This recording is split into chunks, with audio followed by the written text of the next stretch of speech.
Hey, everybody.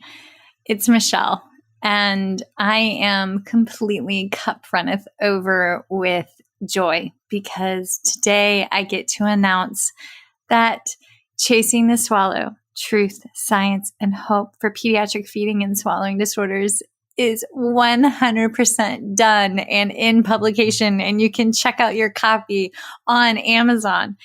And the best part, if that book moves you, if it grows your evidence-based triangle to engage in interprofessional practice, to do the root cause analysis to why the child is presenting with the PFD, to then engage with the team to get that child to a point of healing so that the real growth can begin, then y'all check out speechtherapypd.com because they are gracious enough to entertain all of these amazing, joyful ideas. And they're currently carrying the book for 13.5 ASHA CEUs. So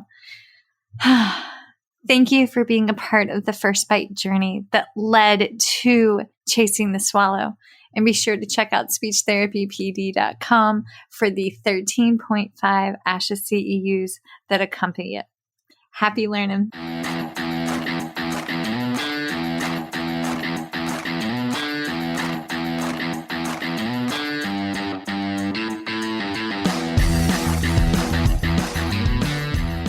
Hi, folks, and welcome to First Bite, Fed, Fun, and Functional, a speech therapy podcast sponsored by speechtherapypd.com. I am your host on this nerd venture, Michelle Dawson, MS, CCC, SLP, CLC, the All Things Peds SLP. I am a colleague in the trenches of home health early intervention right there with you. I run my own private practice, Heartwood Speech Therapy, here in Coletown, South Carolina, and I guest lecture nationwide on best practices for early intervention for the medically complex and fragile child. First Bite's mission is short and sweet, to bring light, hope, knowledge, and joy to the pediatric clinician, parent, or advocate. By way of a nerdy conversation, so there's plenty of laughter too. In this podcast, we cover everything from AAC to breastfeeding, ethics on how to run a private practice, pediatric dysphagia to clinical supervision, and all other topics in the world of pediatric speech pathology. Our goal is to bring evidence-based practice straight to you by interviewing subject matter experts. To break down the communication barriers so that we can access the knowledge of their fields. Or, as a close friend says, to build the bridge. By bringing other professionals and experts in our field together, we hope to spark advocacy, joy, and passion for continuing to grow and advance care for our little ones. Every fourth episode, I join in. I'm Erin Forward, MSP, CCC-SLP, the Yankee by way of Rochester, New York transplant who actually inspired this journey. I bring a different perspective, that of a newish clinician with experience in early intervention, pediatric acute care, and nonprofit pediatric outpatient settings. So sit back, relax, and watch out for all our squirrels and enjoy this geeky gig brought to you by speechtherapypd.com.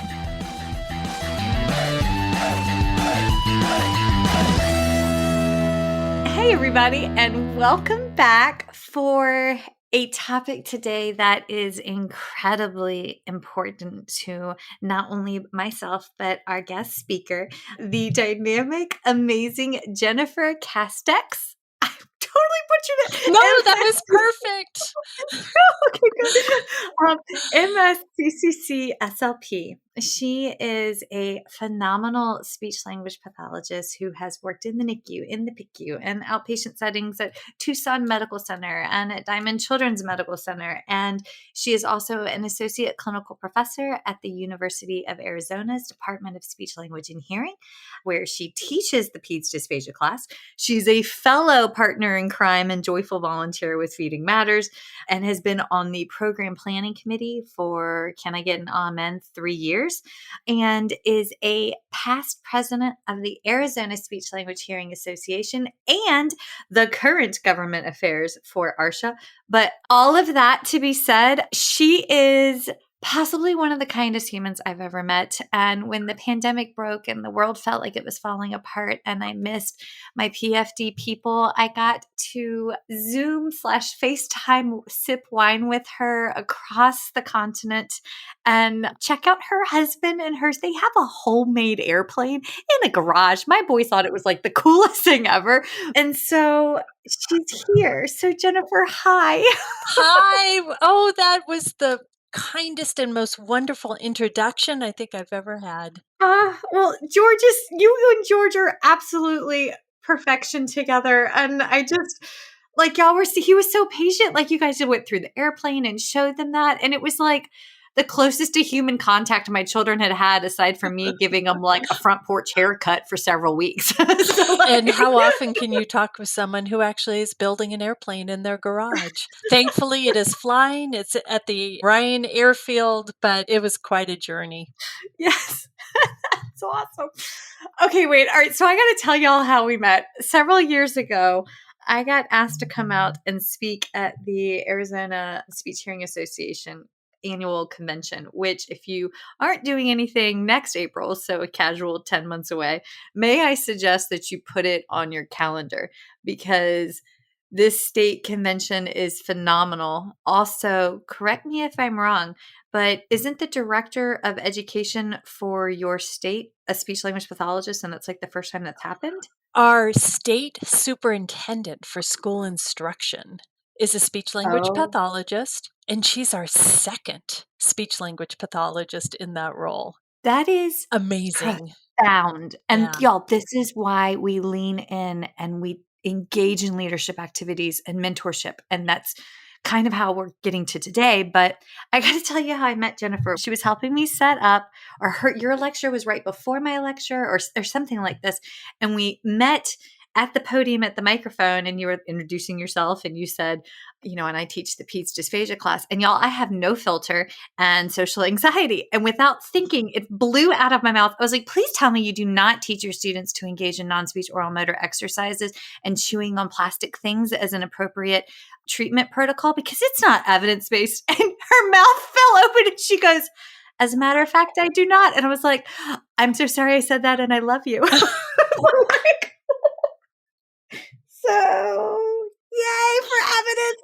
That's right. Evidence-based. And that's what we're going to talk about today for mentoring. How are we preparing our next generation of good evidence-based practitioners and clinicians?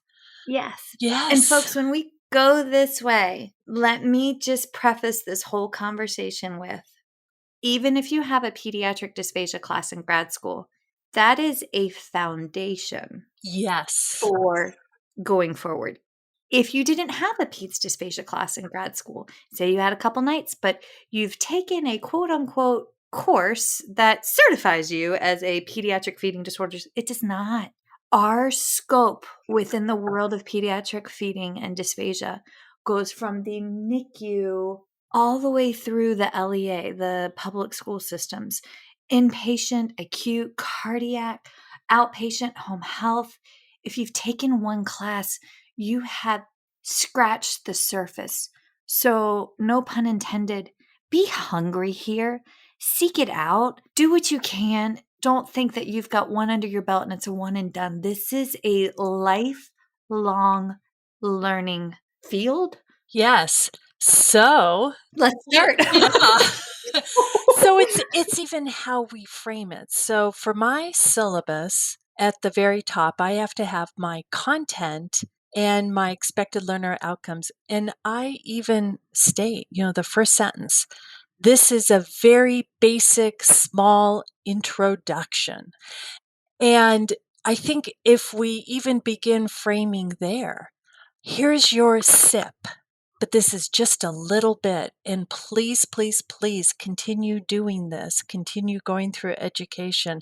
I don't want anyone to think once they have finished a class at the graduate level that they're even prepared for more than starting to look.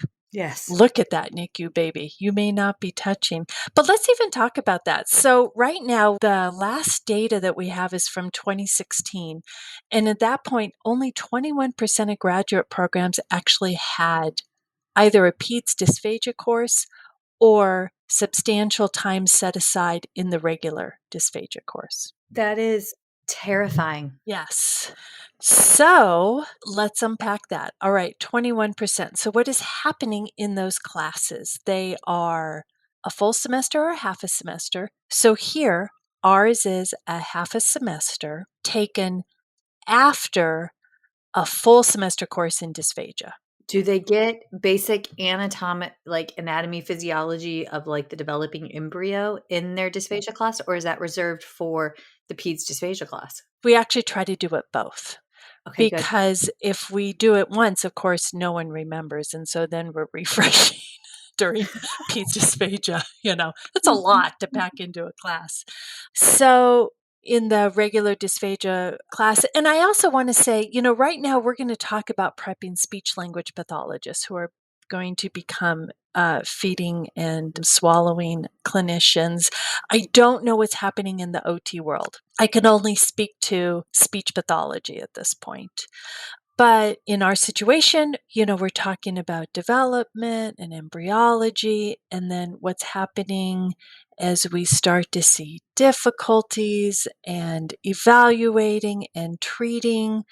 But let's face it, a half a semester is not even enough. Again, it's just that sip. It's getting those who are interested the understanding that they know that they need to go further for more training. But I wonder, I don't know, I haven't had a chance to talk to other faculty who are part of this 21% who are teaching a dedicated peds dysphagia class. What are they doing? How are they phrasing that? I don't know.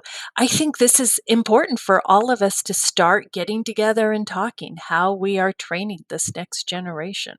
Well, a couple of weeks ago, we had the pleasure of having Ed Bice on, and Ed Bice is an adult dysphagia specialist, and he works with IOPI, how to spell it out to remember how to pronounce it. But he teaches a dysphagia class, I think an advanced dysphagia class at University of Maryland. Ed, correct me if I'm wrong. And then also at East Tennessee State University. And he was mentioning some of this in that episode. And he was like, even if we're getting a peds dysphagia class, he's like, some of these peds dysphagia classes are taught by adult clinicians such as myself. And we are ill-equipped. And that's why they rely on peds specialists or peds heavy clinicians to do like in-services in those classes.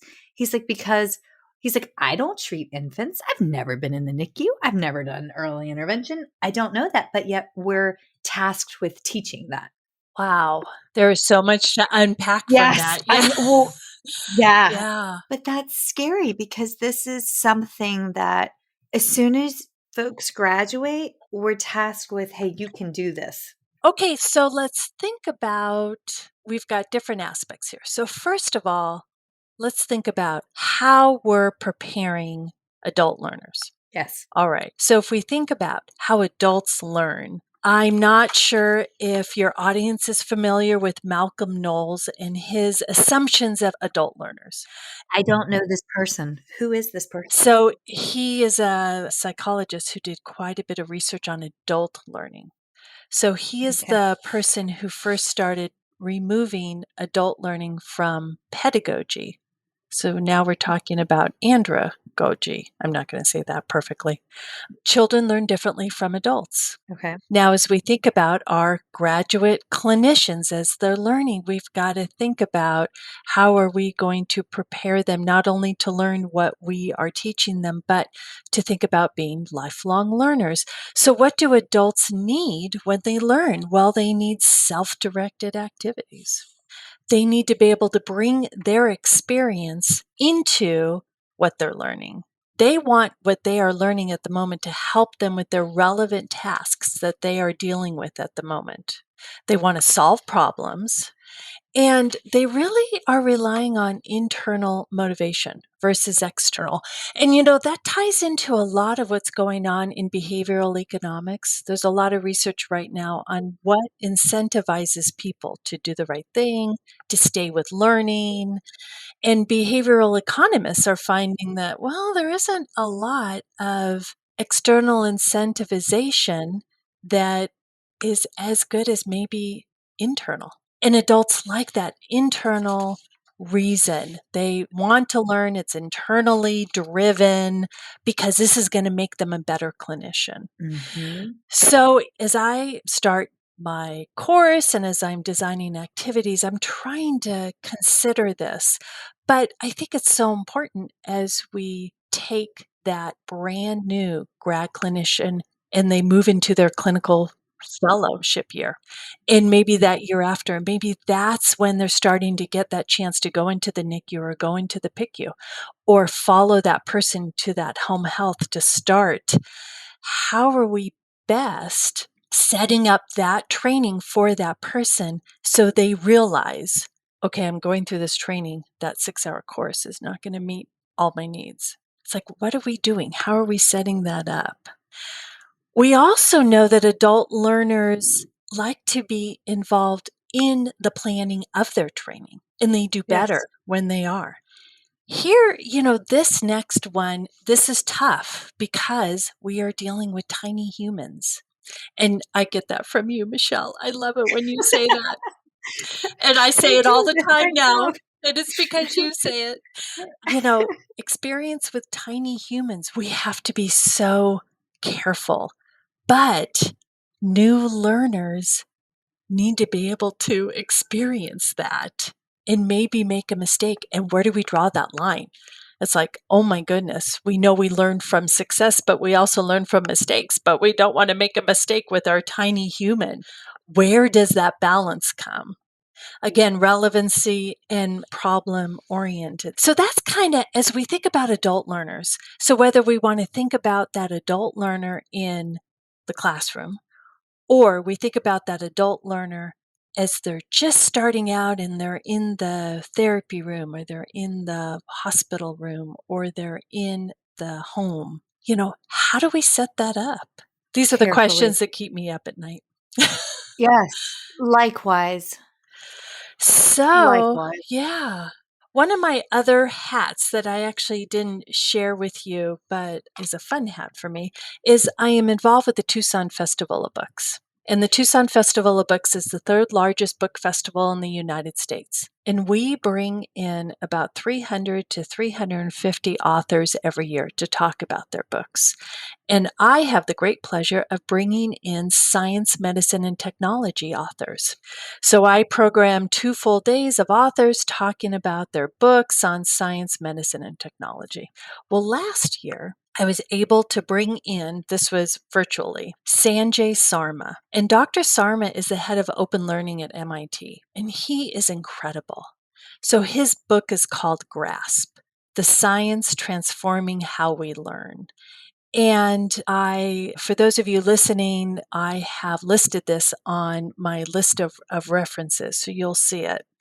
But you can also watch him and his co-author talk with our assistant dean here in the College of Science on the Tucson Festival of Books website. So if you're ever interested to listen to him, he is a fascinating man. Also, it's on sale on Amazon, folks. It is on sale. Pulling it all up.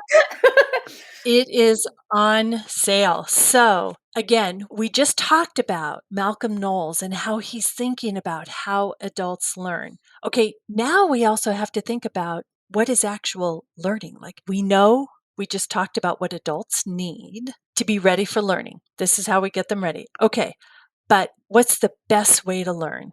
Well, I am going to distill. Of course, I'm not going to get all the nuance and all the wonderfulness that is in this book, so please read it. But if we were to distill how we learn, what they have discovered through research and discussions and trying things is that, first of all, spaced learning. That's how we learn. So I want to think about that when we are teaching. Okay, let's think about a brand new clinician. Maybe they finished their CF and they have let you know you're their mentor and they want to begin doing feeding therapy.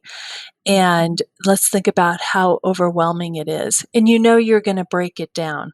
What they have learned through all their research is the best way to start that training with that new grad clinician is teach them a little bit and then hold off. And maybe in 3 or 4 days, you're going to teach that little bit again. Spaced learning. You're giving that new clinician something to read and you ask them to read it. And then you ask them to read it again in 2 days and talk about it with you. And then you review it with them maybe 2 days later so that there's spacing between the learning. Because then what that does is it brings retrieval. And retrieval is what sets the learning. So it's that idea of thinking about thinking. So spaced learning is the first one. Then thinking about thinking is the second part or the second area. So you've talked about it, but you're kind of going away. And now maybe 2 days later, you ask that new clinician about this specific thing and they haven't been thinking about it. Now they've got to retrieve it. Okay, what was that? Okay, that person is going to remember it more. They are going to do a much better job because they thought about it, didn't think about it, had to retrieve it. This is good information for folks that are engaging in external clinical supervision too. Yes, I mean, absolutely. this just transcends over to clinical supervision in general, not just mentoring the next generation. Right. Yeah. So then a third thing to think about is that state of curiosity. How ready is that person?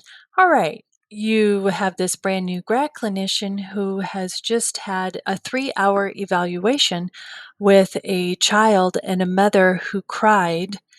And now they've got to regroup and they didn't have a chance to have lunch. And now you're going to teach them something. Their state of curiosity is not going to be in its best shape. No, their state of emotional regulation is not going to be in its best shape. Yeah. Exactly. Just like we wouldn't expect that tiny human after a procedure to then be able to eat, can we expect that brand new grad clinician to be in the state of curiosity, a ready to learn state after something like that?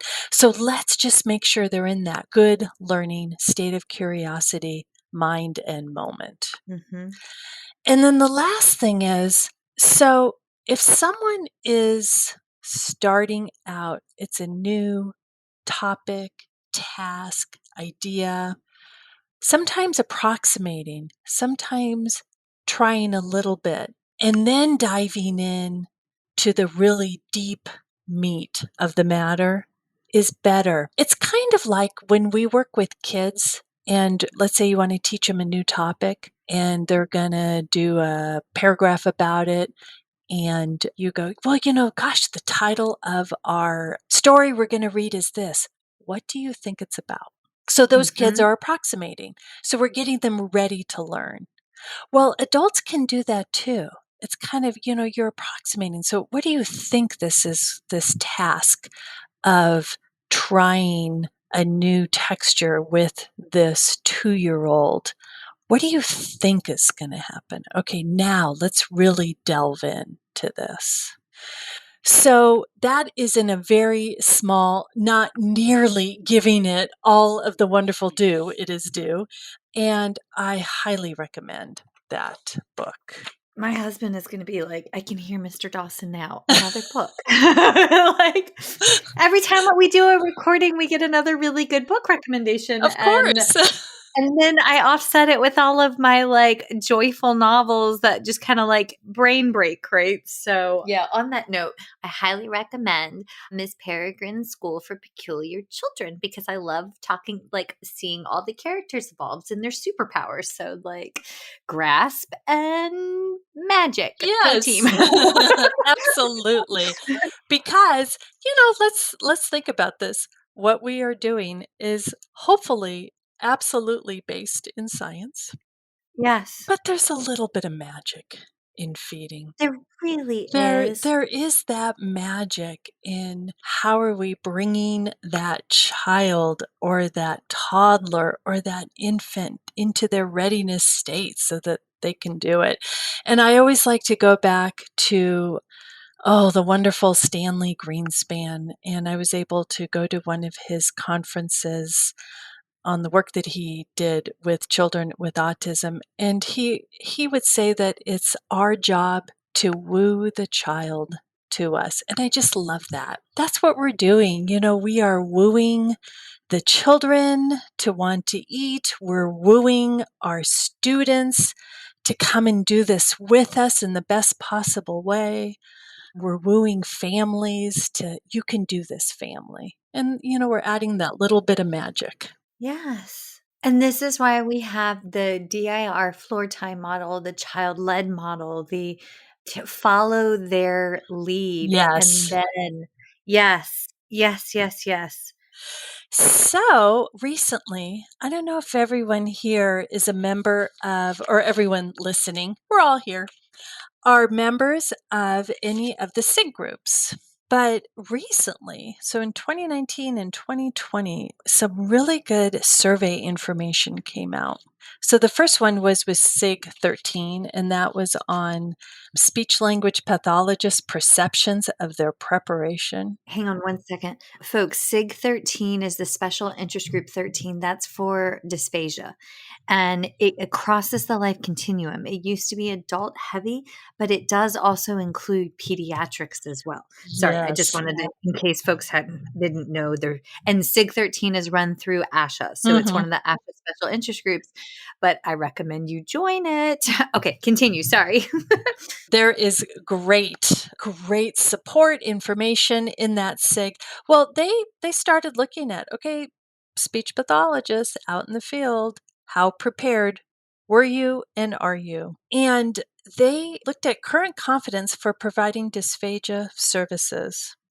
Now, I have a feeling most of these SLPs are actually speech language pathologists who are in the same situation that your previous guest mentioned, adults who then have to help out in peds. Yes. And as we look at current confidence for providing dysphagia services, 40% of the folks strongly disagreed, or actually 40% strongly disagreed, and another 25% someone disagreed. They were saying, yeah, I cannot provide pediatric dysphagia services, even though I'm being asked to.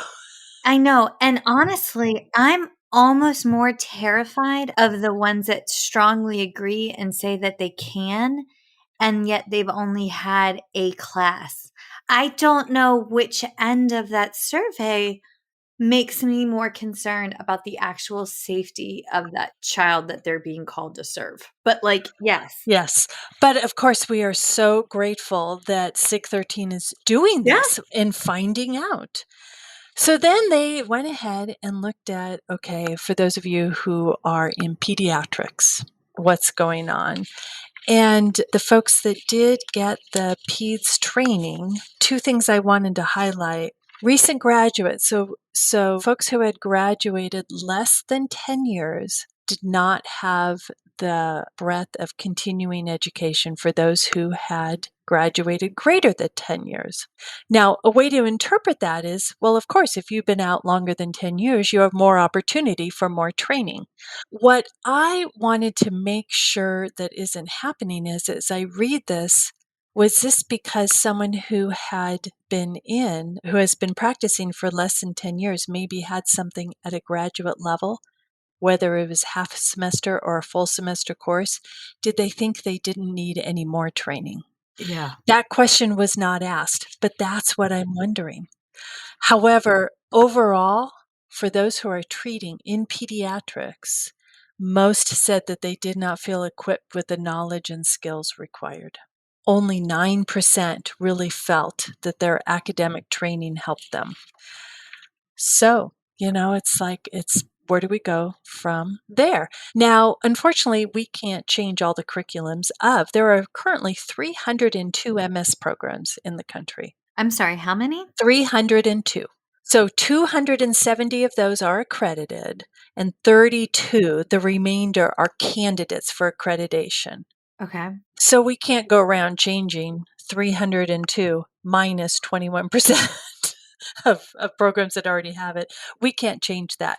So I kind of look at this as, okay, how are we helping once they're out the door with that master's degree? And I got to ask one addition, and this is purely theoretical. When will we as a profession move in the direction of the PTD and the OTD and spend that third year hyper focused on something? You see what I'm saying? I think that is a very important question. I can't answer that. I do counter with that's a big cost Yes. and no increase in salary. Exactly. But then my other thought is I worry that because our scope is so broad that we can go from focusing on R and fluency to literacy to an adult with a laryngectomy, that like maybe we should have the option that if you want to do the more medical, just maybe we should add like an extra semester in there because I mean, I see both sides of it, but like, Yeah. I don't have the answer. I'm just raising the but I have a worry. Well, I get it. So just a couple other things, but first I want to say, so let's start at the university level. Yes. I teach at a public university, the University of Arizona. I'm very fortunate that I teach at a top 10 graduate program. I'm very fortunate that I graduated from this program. So I love it here. We are a land grant institution. That means as a land grant institution, we are absolutely required to support our community. So that's how we think at the University of Arizona. We are a state barely supported school.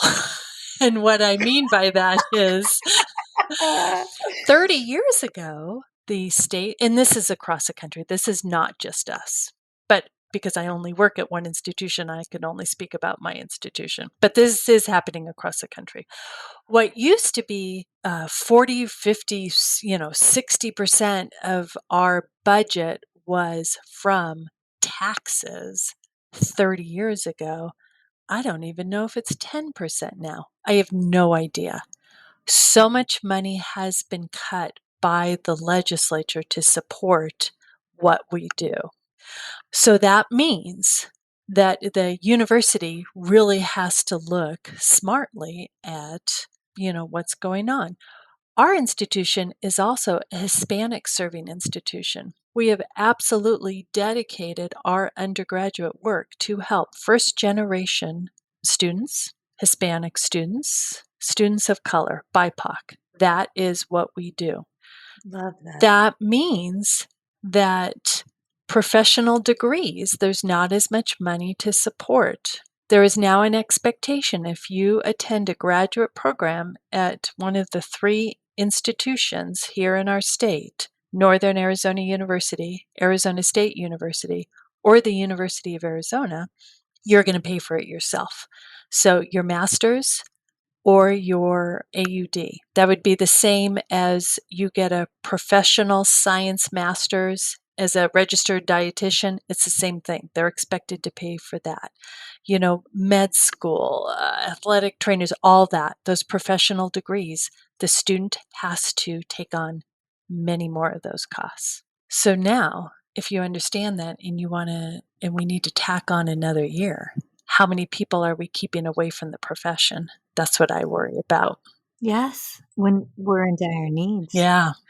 So Arizona is one of the lowest percentages of speech language pathologists to general population. So if you're in another state and you're looking for work, come here to Arizona. We need you desperately. There's a plug. Sorry, got to do it. I was trying to say, no, dadgummit, we'll meet you in South Carolina. Well, okay, so move to Arizona or South Carolina, but we need you. We called it. In fact, our governor realized how much of a need we have. So our licensure is held through the Department of Health Services. If you show that you are a member of ASHA and you are licensed somewhere else, that's all you have to do to get your license here. That's amazing. And people are like, and how much does the license cost there, Jennifer? $100 a year. Are you? That's it? That's it. Oh, hell, I'm moving to Arizona. So, yep, you show your ASHA number and you show your license somewhere else, pay your $100, you are good to go. So sorry, I digress. But it's okay. Totally appropriate.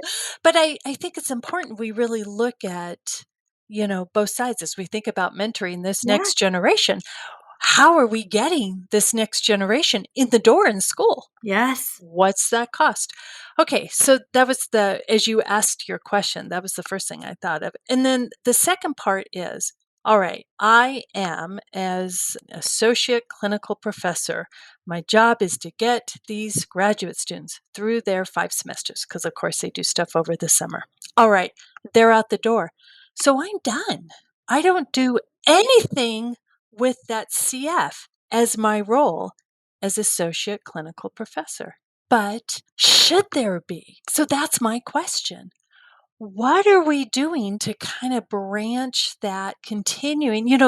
Everyone goes off and gets a job, and then hopefully they have a CF supervisor that is a mentor and a coach. So I have to my CF, the woman was very kind, but she literally showed up to sell me Mary Kay and sign off on my documents like every 3 months. Yeah. And thank the good Lord that ASHA has changed the parameters, because my real mentors were the hospitalist that I worked with, the nurse practitioner, Khaki Beamer, who mentored me. Thank you, Dr. Khaki Beamer. And those individuals, right? Right. But y'all, there's a reason we ask you to be clinical supervisors. There's a reason that we ask you to reach out and volunteer or get employed at a university if you have this as your focus area. Because when you make a good personal relationship, and this goes back in my mind to how do you carry your therapeutic presence? How do you hold crucial conversations? How do you read the room and learn your students' learning style as well as their love language? And when you make a bond and then they graduate, you know what? They're going to come back to you and ask you, because you're a safe place to learn. You're a safe place to say, I don't know. Because we live in a society where, goodness gracious, Instagram makes it look like everybody's perfect and we all know exactly what to do and life is grand, right? Where meanwhile, behind closed scene, we're crying in the bathroom. It's a dumpster fire. Yeah. Yes, it is. It's a glorious dumpster fire.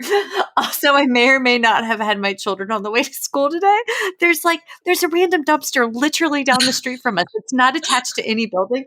And we had a buildup of Amazon boxes. And I was like, guys, quick, we're going to dump them in. And the entire time, Bear was like, Mom, this is illegal. I cannot go to jail. I have to go to art club. And I was like, this is fine. And then we got in the car and I was like, but was that illegal? So folks, maybe don't put your extra Amazon boxes in the local dumpster. But truth. But we're supposed to be their safe place for learning where we, may or may not illegally dump trash. But it's fine. It went in the dumpster. Oh my God. I literally did that this morning, Jennifer.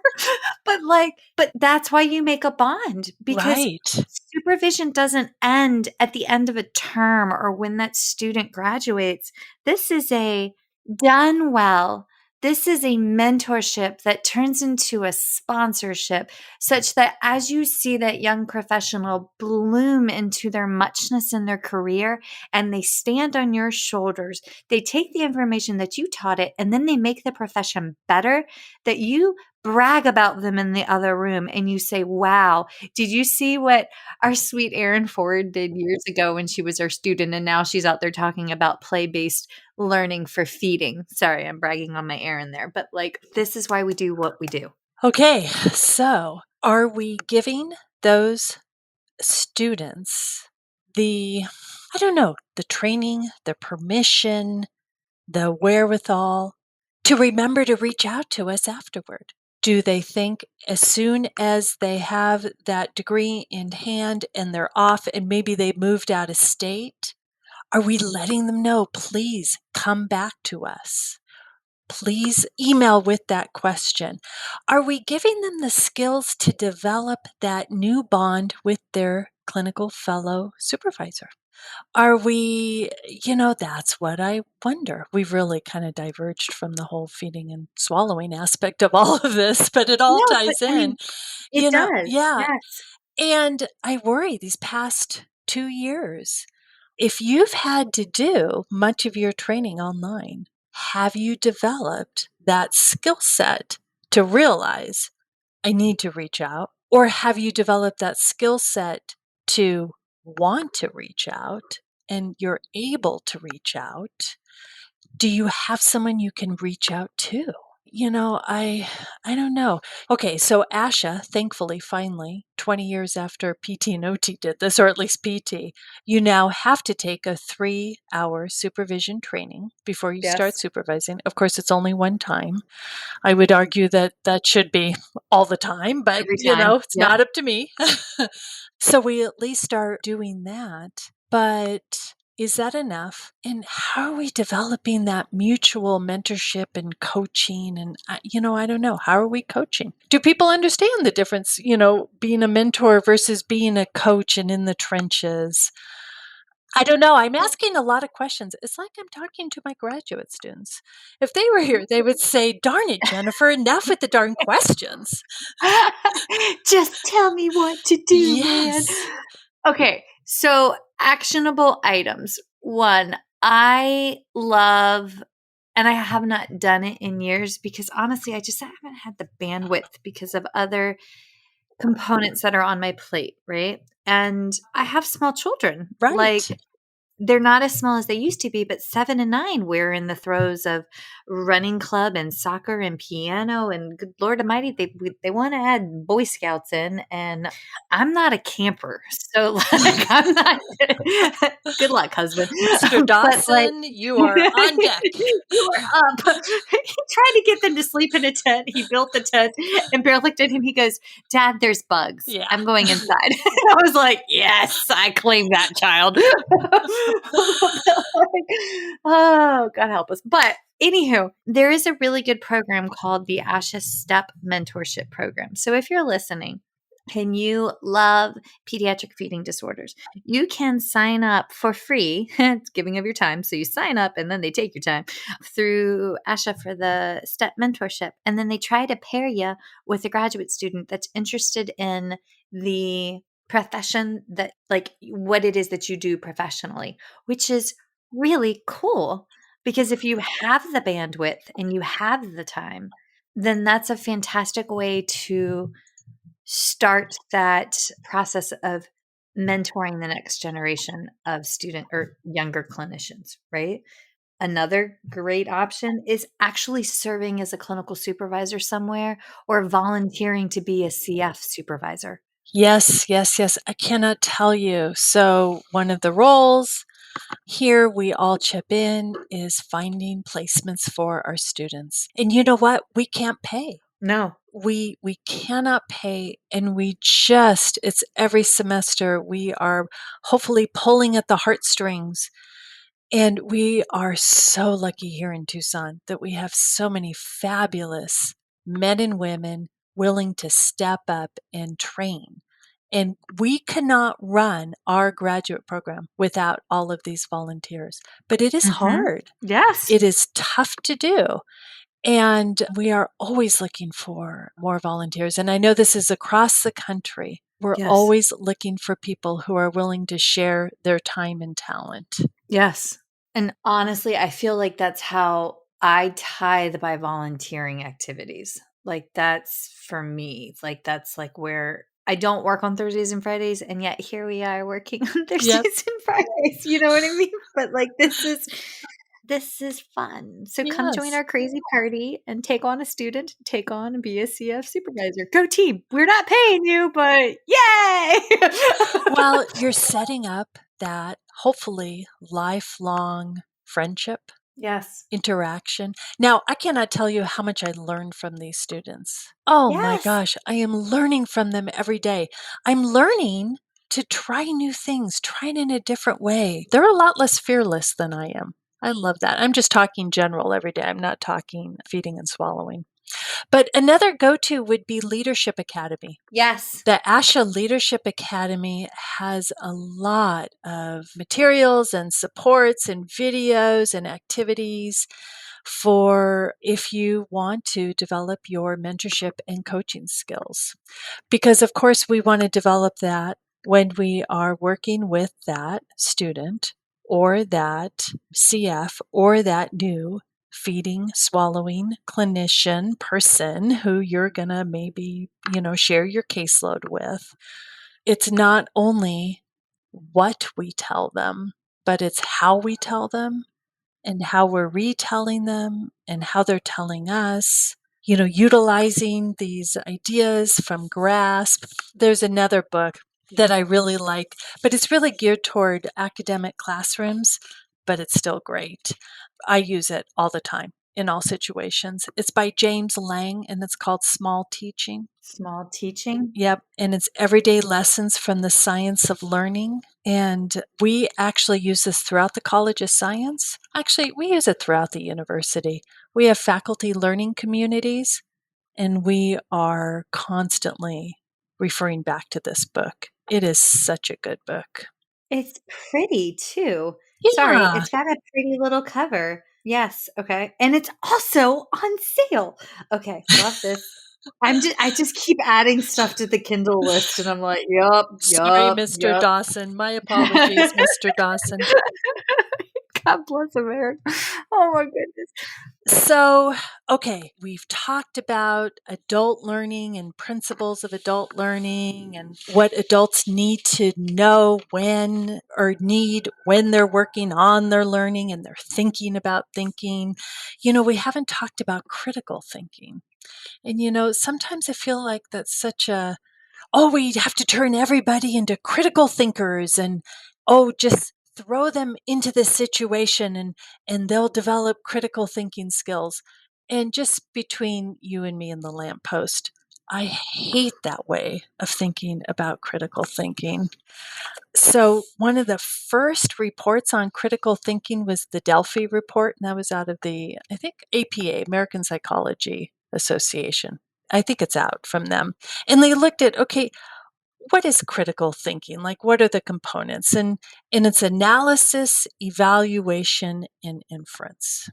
And they define critical thinking as a form of directed, problem-focused thinking in which the individual tests ideas or possible solutions for errors or drawbacks. Sometimes I feel like when we are working with this new feeding clinician, a student, we think that, well, let's just throw the problem at them and they'll just spend 75 hours researching it on Google and then they'll come in with all these ideas. If they're going to do directed, problem-focused thinking, I really think we need to give them that foundation on which to focus and on which to direct. So I'll just throw it out there to everyone who's listening. When we are training whoever is doing your feeding therapy, think about what you're providing them on which to then problem solve.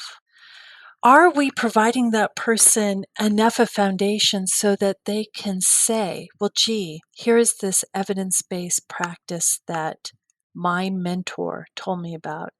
And here is this practice that my best friend told me about that was in Parents Magazine. Okay, do they come together? Have we given them the skills to think about it, but it's not everything. It's how are we helping them make those directed, discussions to build upon. So, Ariel, if you're listening, I am joyfully chucking you under the bus, baby.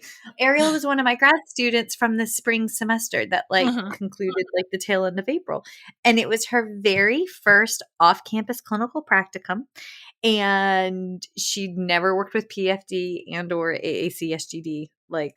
And that's my entire caseload. Okay, you know what? Let's PFD. Maybe all the listeners know, maybe not all of them, pediatric feeding disorder. An AAC-SGD is augmentative alternative communication speech generating device. So she had a full day of the week. Thank you. Perfect. She had a full day of the week with me where it was children with severe and profound disabilities that required alternate means of nourishment and alternate means of communication. And I hate saying severe and profound disability. I'm learning the more appropriate social terms, but I am a work in progress, so extend grace, folks.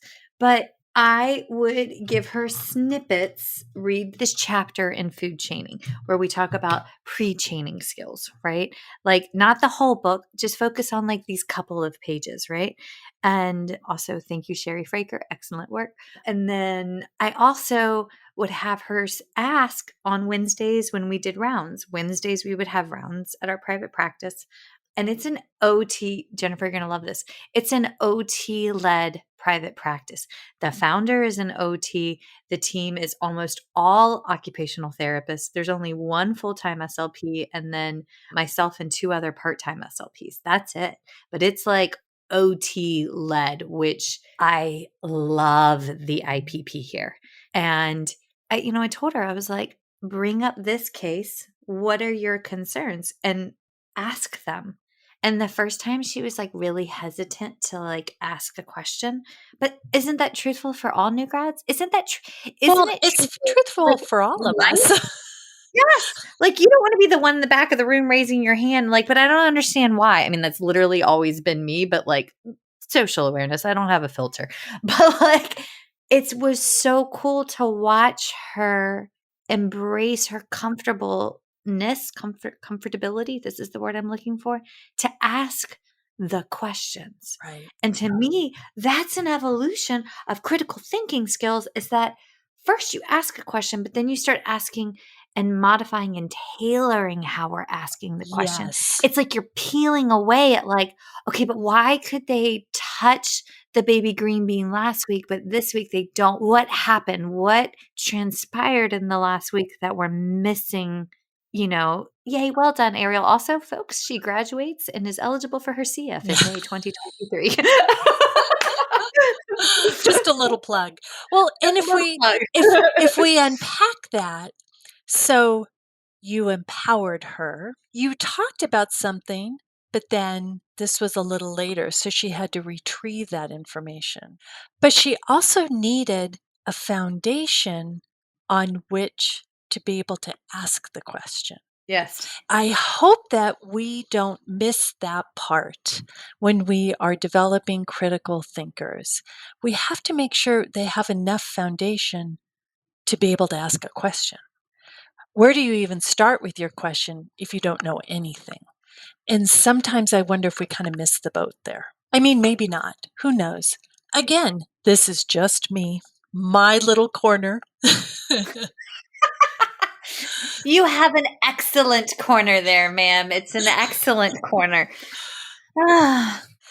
Something else that is fun that just came out. Going back to Feeding Matters and all the fun and wonderful stuff that comes out of there. One of the wonderful supporters of Feeding Matters is Julie Barkmeyer-Kramer, and she has just come out with her colleague. I'm not sure if it was a PhD student of hers. I'm not quite sure, Leanne Smith. So they've come up with a conceptual framework behind the development of a level of confidence tool for MBSs. This is amazing. So how many times for those of us, okay, so I'm just going to throw my age under the bus. I am old enough that when I started doing swallow studies on tiny humans and medium humans and regular sized child humans, there was no course. in dysphagia. That didn't come out for 2 years after. So I was asked to start seeing these kids. So this is the late 80s, and children are surviving. Surfactant is now being used. Tucson Medical Center was actually one of the test sites. So now lungs are developed. These babies are surviving, but we don't know about swallowing. So I worked with the radiologists, and we started developing these protocols of how we're going to assess swallowing in these babies. But, early on, we could always figure out, I wonder how confident I am in these results as the child is screaming or, or as. Because we know children love swallow studies. It's their favorite pastime. Actually, babies will drink barium till the cows come home, especially if they have reflux, because it's so soothing. But you hit that 18-month-old. Or, the 2-year-old who I did have a surgeon that I worked closely with who had asked me to do swallow studies on children who had also had reanastomosis completed, so reattachment of their esophagus. And the surgeon knew that I would do real food and that I would look all the way down, even though really he was looking for an upper GI, but he would order both and put me, in charge. And it was a 5-year-old taking a bite of a hot dog because that's what the 5-year-old wanted to be able to eat, but, barium on it. And disgusting, but okay. Well, barium mixed in ketchup. It wasn't awful. So, immediately, because little surprise, spits it out, hits the front of the radiologist, and then hits the radiologist's shoes. Okay, that was awesome. That's great. We got bites after that, and bites of French fries with barium and ketchup mixed together. I mean, we did all sorts of stuff. But I all the time, how confident are we? Well, we know from mom and we used all of their utensils and their bottles but we have this. But I think we've all been there. Oh, I don't know how confident. So this looks great. This is hot off the press. It just came in via email Sunday in my email box. So this is great. All ASHA members have access to it. It's out of the latest AG, American Journal of Speech Language Pathology. So if you are doing swallow studies, take a look at this. Because it would If you're interested in doing swallow studies, take a look at this. Absolutely. If you read swallow studies, take a look at this. Because we really want to do a better job in how we are coordinating amongst sites and how we do our work. There's the, MBS-IMP for adults, but the PEDS isn't completed yet. All of our graduate students, as part of our dysphagia course, they all do the student certification in MBS-IMP. That's what we have. University of South Carolina has that as well as Francis Marion University here in South Carolina. So I don't know, forgive me, I don't know if the other 2 programs in our state have that, but that's required because it's best practice. Right.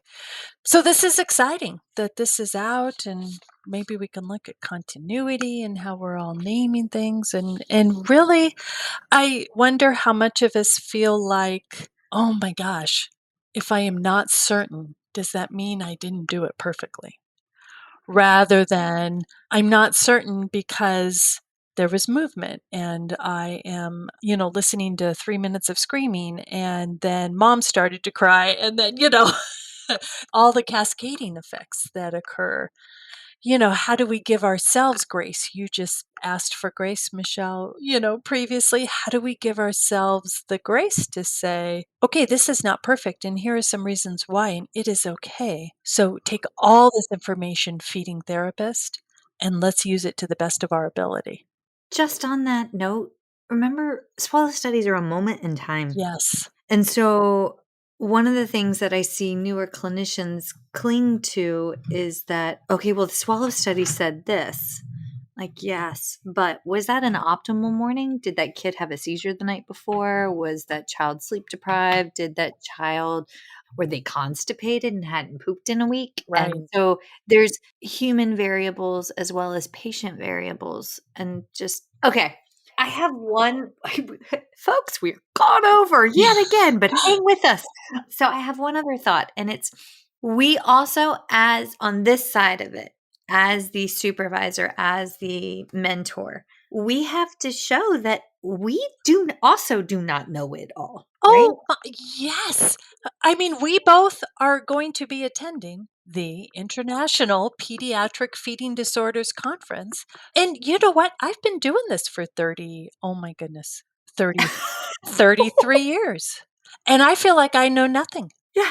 When somebody's like, they're like, Michelle, but don't you know? I'm like, hell no. But you know what? I know the person who does know it, so let me connect you to that person. But like, Exactly. And we're always learning new things and trying new things and research. And you know what? We haven't even discussed feeding in the schools. oh, no. Okay.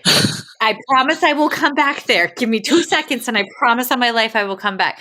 But folks, this is why when I have an opportunity to take a class, I love Dr. Brown's does like free 30-minute or 1-hour classes like every other month or something like that. And they're normally really good speakers, right? And it's a free CEU. So like when that happens and it's on a day that I have a student with me, they're taking the class with me. Like I can't tell you how many students have like, I would schedule a break and we would sit in the car and watch a class or like run to my house, watch a class and then go see a patient again, or I may or may not have like paid the $25 or the $50 to get like a student into a class that I thought that would be really cool. Also, if they attend it formally, then they get a little printout certificate for student participation and they can add that to their resume, right? But also, invite them to go to ASHA with you.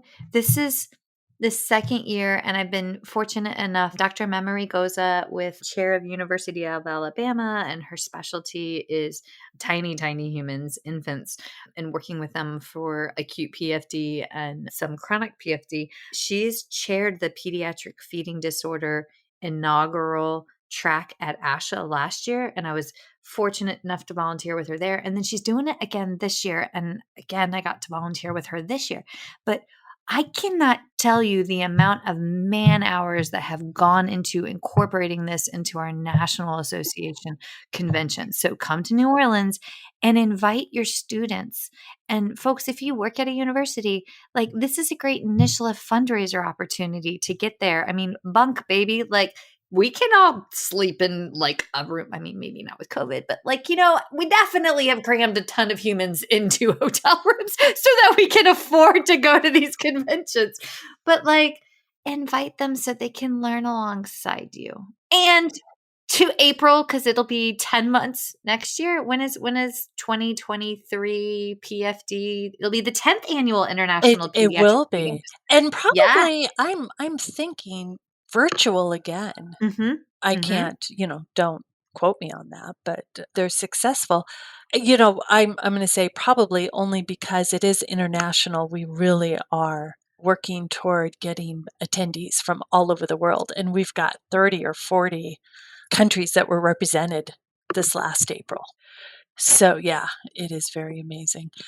Even the State Association Convention, if there is feeding and swallowing going on there. Now, the schools one, Angie Neal, who's the lead SLP with the South Carolina Department of Education, her and I co-authored the PFD for the public schools policy for all of South Carolina, and it went live in April 2022. And we shared it with Feeding Matters. So I'm thinking by time this airs that they will have it available for free on their resource materials.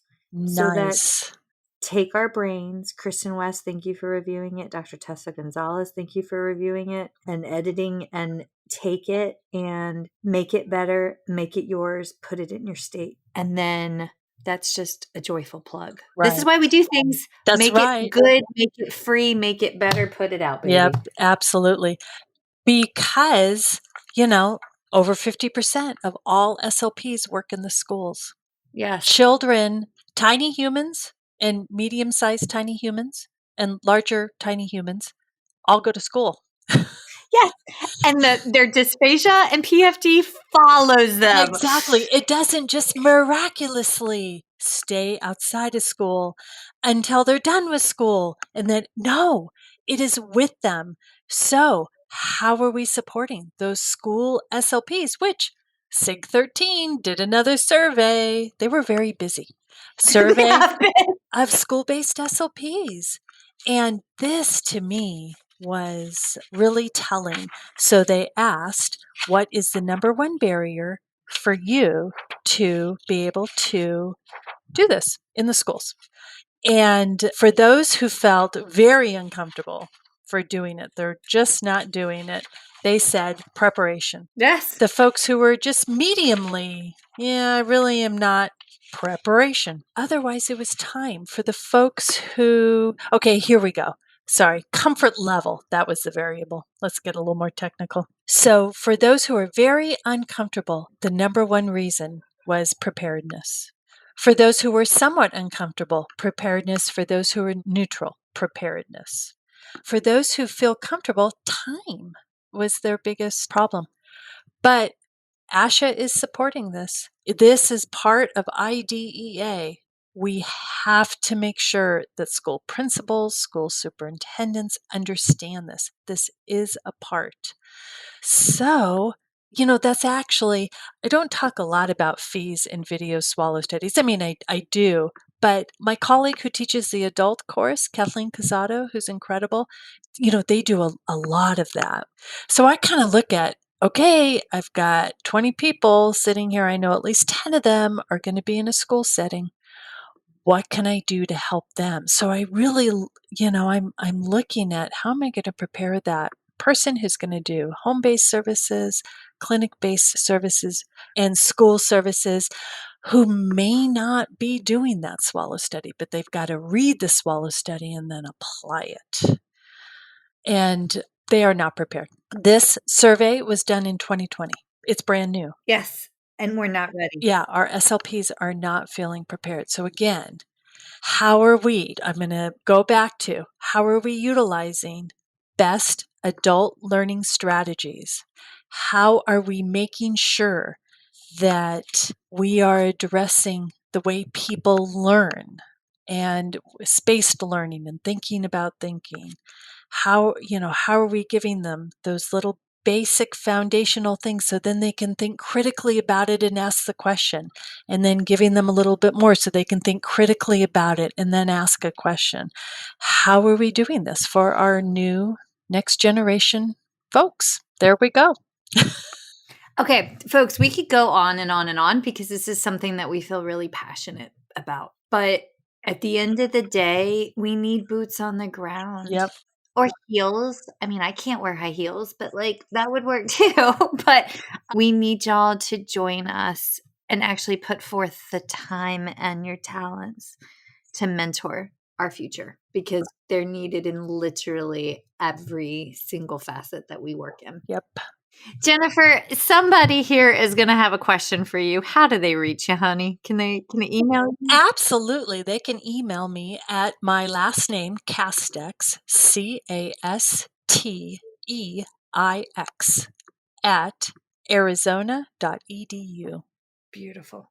And y'all, may I make the recommendation that if you are a planning person for your respective state convention, I would highly recommend Jennifer as a public speaker. So, okay. Oh, geez. You're like, oh, Michelle, stop. Also, I'm pretty sure her husband could fly her there. So, whoop, whoop. Okay. So on that note, don't forget to log in to your Apple Podcast. Hit us up with 5 stars. We love it when you give us a good review. As always, Chasing the Swallow: Truth, Science, Hope for Pediatric Feeding and Swallowing Disorders is available out now. Oh my gosh, I can't believe it. My book has been out for a year and a month. Woohoo! And on Amazon. And don't forget that it is eligible for 13 and a half hours of ASHA continuing education. And I love it when you leave kind words on Amazon for that. I am grateful.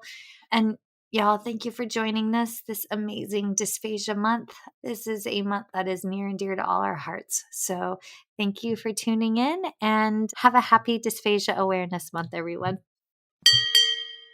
Feeding Matters guides system-wide changes by uniting caregivers, professionals, and community partners under the Pediatric Feeding Disorder Alliance.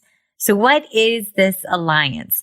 The Alliance is an open access collaborative community focused on achieving strategic goals within 3 focus areas: education, advocacy, and research. So who is the Alliance? It's you. The Alliance is open to any person passionate about improving care for children with a pediatric feeding disorder. To date, 187 professionals, caregivers, and partners have joined the Alliance. You can join today by visiting the Feeding Matters website at www.feedingmatters.org. Click on PFD Alliance tab and sign up today. Change is possible when we work together. That's a wrap, folks. Once again, thank you for listening to First Bite, fed, fun, and functional. I am your humble but yet sassy host, Michelle Dawson, the All Things Peds SLP. This podcast is part of a course offered for continuing education through speechtherapypd.com. Please check out the website if you'd like to learn more about CEU opportunities for this episode, as well as the ones that are archived. And as always, remember, feed your mind, feed your soul, be kind, and feed those babies.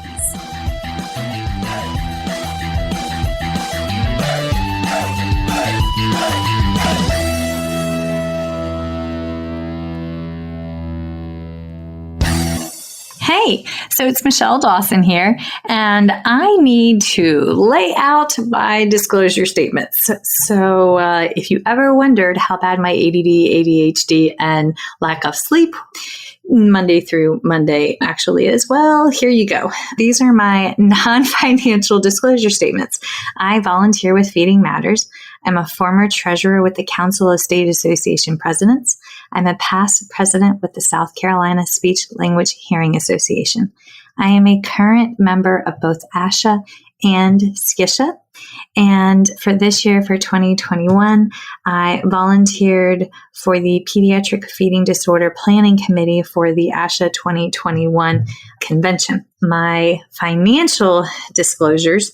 All right, so I receive compensation for First Bite presentations as well as talking teletherapy and understanding dysphagia from speechtherapypd.com. I also receive royalties from speechtherapypd.com for ongoing webinars that I have on their website, as well as compensation from PESI Incorporate for a lecture course webinar that I have on their website as well. I am coordinator for clinical education and clinical assistant professor for the Masters of Speech Language Pathology program at Francis Marion University in Florence, South Carolina, for which I receive an annual salary. I also receive royalties from the sale of my book, Chasing the Swallow, Truth, Science, and Hope for Pediatric Feeding and Swallowing Disorders, that I self-published and is available on Amazon. And I do receive royalties from the accompanying 13.5-hour CEU for the book from speechtherapypd.com. So yeah, I stay pretty busy, but those are my financial and non-financial disclosures. If you ever have any questions, please feel free to reach out. All right. Thanks, y'all. Bye.